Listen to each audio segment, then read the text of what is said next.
बंगोपसागर में सृष्टि है लघुचाप क्षेत्र आज और आसंता काली 8 जिले में प्रबल वर्षार संभावना से पाणीपाग विज्ञानी मैंने यही सब स्थान मानक येलो वार्निंग जारी कर तेज दर्शक बंधु जाना ये लघुचापटी केउं स्थान में सृष्टि होती है यार प्रभाव ओडिशा उपर किभली भाव केउं स्थान को पाणीपाग विज्ञानी मानकर आकलन रही केउं स्थान को येलो वार्निंग जारी कर संपर्क में संपूर्ण विवरणी मुझे वीडियो प्रदान करी से आपने निश्चित वीडियो को प्रथम शेष पर्यंत देखिए जदि वीडियो भल लगे तो पाखे लाल बटन निश्चित सब्सक्राइब करेंगे पाखे बेल आइकन बजाइदेवे और ऑल नोटिफिकेशन क्लिक करके भूलें जहाँफल ये वीडियो सर्वप्रथम आपण निकट में पहुँच पार।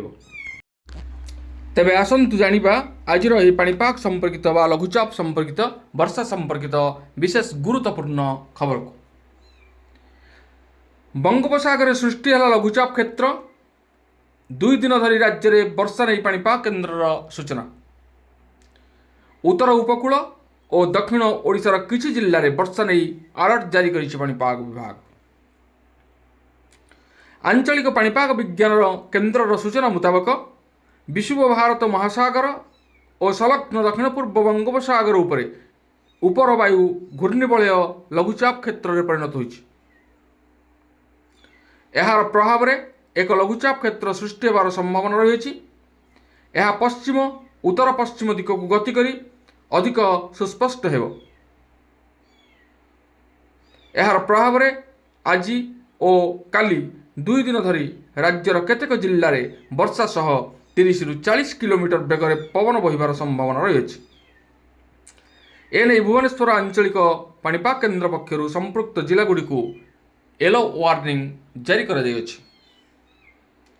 केन्द्र पक्षर जारी बुलेटिन अनुजाई आज मालकानगिरी कोरापुट नवरंगपुर कलाहांडी मयूरभंज केन्दुझर बालेश्वर और भद्रकर केतेक स्थान में वर्षा सह 30 ରୁ 40 किलोमीटर बेगर पवन बहिपारे।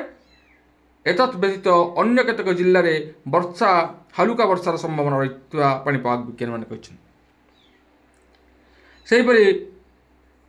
काली मयूरभंज जाजपुर और कटक जिले में वर्षा सह 30 ରୁ 40 किलोमीटर बेगर पवन बहिब बोली आकलन कर पाणीपाग केन्द्र।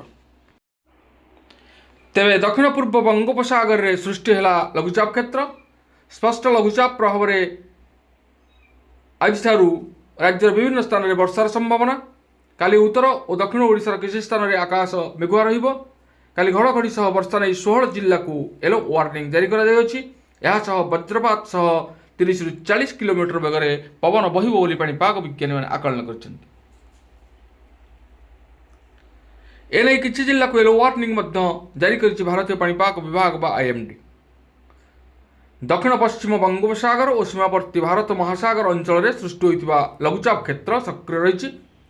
यार प्रभाव में ओडिशार किछि जिल्ला रे आज स्वल्परू मध्यम धरण वर्षा होवार संभावना रही भारतीय पाणीपाग विभाग आकलन कर।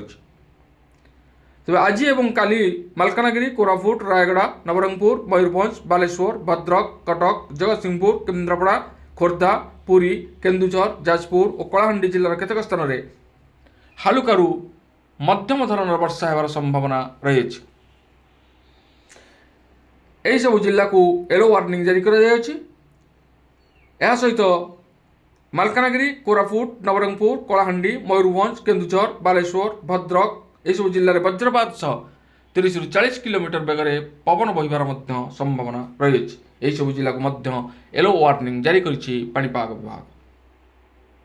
एपटे राज्य में कमी शीतर प्रकोप धीरे धीरे बढ़ुची पारद तापमात्रा बढ़िबार लगी एवं गरम अनुभूत होबार लगी।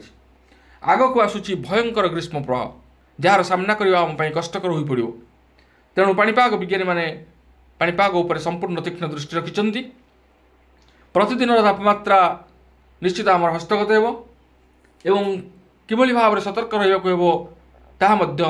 से आमको टिप्स देवे। तेरे बर्तमान आम देखुचे आकाश मेघमुक्त रही।